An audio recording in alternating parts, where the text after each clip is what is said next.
The teaching is not what's important. What's important is Ramana. The Guru is everything. The presence is what's important. That presence in our heart, I call Ramana. You may call it him Ramana or it Ramana, or you may have your own word, or you may not want to use words. It doesn't matter. Know that when I speak of Ramana, I'm speaking of not just the name and form, but that pure presence which is everywhere, which is everything, and in our hearts. Our innermost being. This is Ramana. You are Ramana. That is what your identity is. This is what's important. What's important is the Guru, Ramana.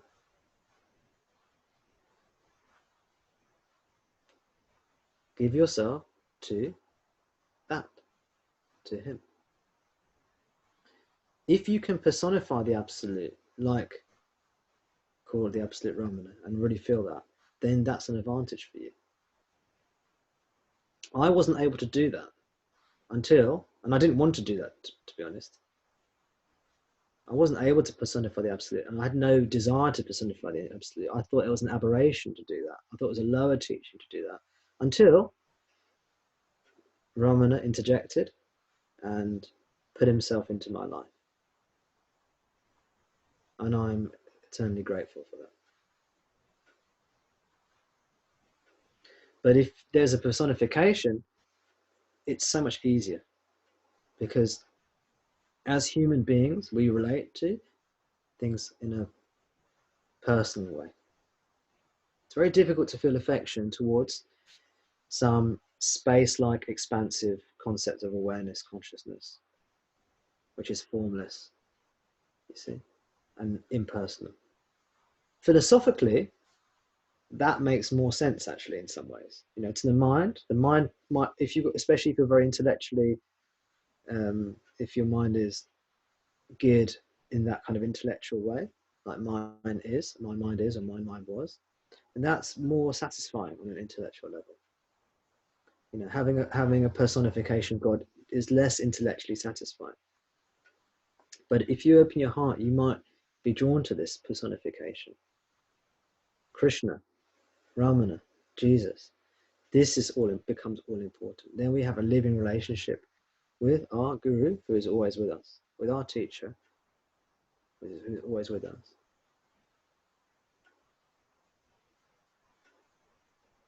And this teacher, you might take it to be a name or a form,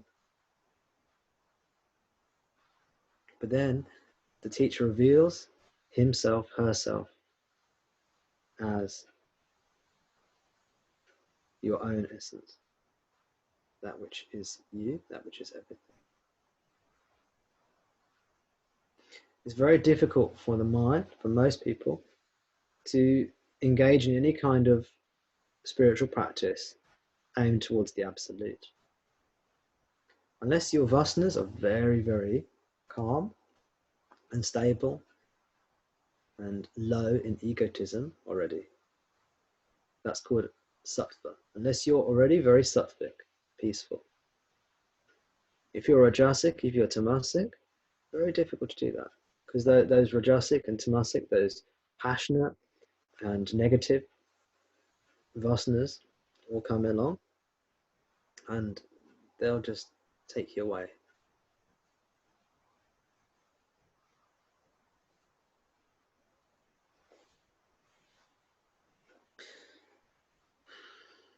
Ramana's teachings are just so exquisite, so amazing. Everything he says is totally in line with the scriptures, the traditional scriptures, but he makes it so much simpler. Maybe you've come across some of these, what in India they call pundits. Pundit means learned man or learned person. Somebody who is sophisticated, intellectual, and knows all the scriptures, but doesn't necessarily have a heart understanding. just has an intellectual understanding. That's often how the word is used. The true pundit doesn't need to know the scriptures, but has a heart understanding. Ramana both knew the scriptures and had that heart understanding. So he was able to communicate to us the essence of what is in Vedanta, the universal Vedanta, not just the Indian Vedanta, the universal Vedanta, the science of liberation, and make it simple for us. He told us we don't need to worry about all the intricacies and intellectual stuff.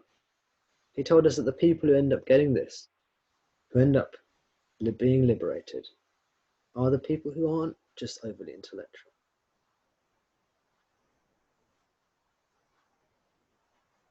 He said there are two means to enlightenment, two means to liberation, that of inquiry and that of surrender, and they are the same. So let's surrender ourselves to him, knowing that inquiry results in knowledge, and surrender results in knowledge.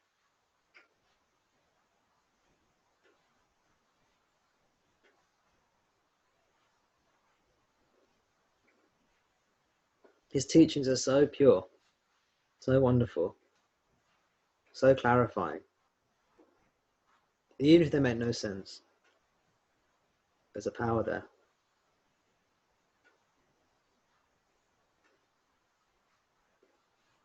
Even if you have no idea what he's going on about, you just look at his image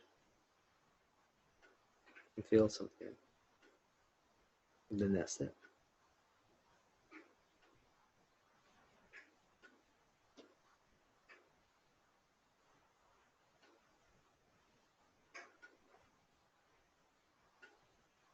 When you fall in love, it's very easy to stay focused on something you love, isn't it? Think of something you love, a hobby that you have, that you like, that you enjoy. Maybe it's non-duality, you know, but whatever it is, that's easy to concentrate on that. So Rich was saying earlier, you can't do these things. It's the mind, it's the ego.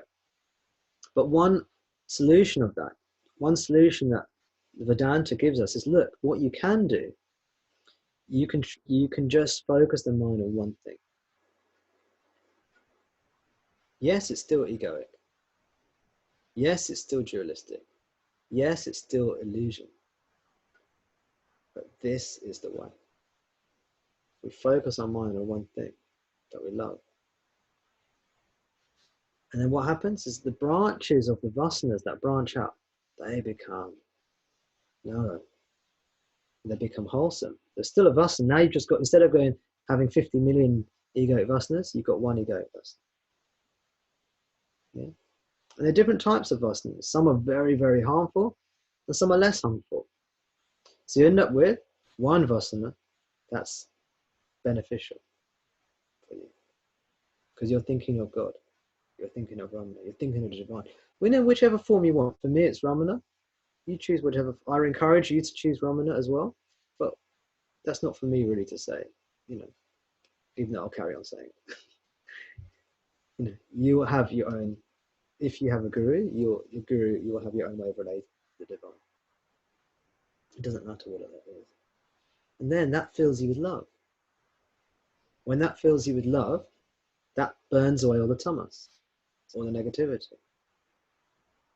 When your negativity is burnt away, it will then burn away all your rajasic energy, all the passionate energy, all the extroverted energy. You see, it subsumes it all. Meditation, you couldn't still your mind for any length of time, or maybe you could, but you're in and out of it. With bhakti, with devotion, it purifies everything. It's the great purifier. And then it makes your mind still. And then when your mind's still, that is the higher form of bhakti. It's the higher form of devotion, higher form of worship. It's the purpose of all yogas. And you become one with him. How wonderful is that? You don't even need to know that. You just need to follow your love for the divine. Do you want to be one with the divine? Do you want to be one with the divine in your heart? Yeah. Allow yourself to fall in love with the divine in your heart. That divine, that divinity which you know you already are. You know you already are. Not the mind, but in your heart, you know that's what you are. You know you are great. Mm?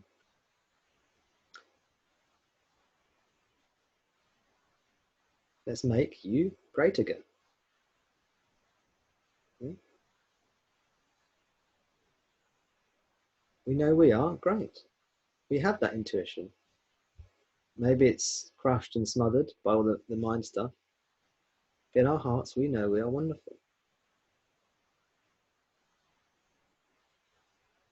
I'm here to tell you, you are all wonderful. Each and every one of you is beautiful.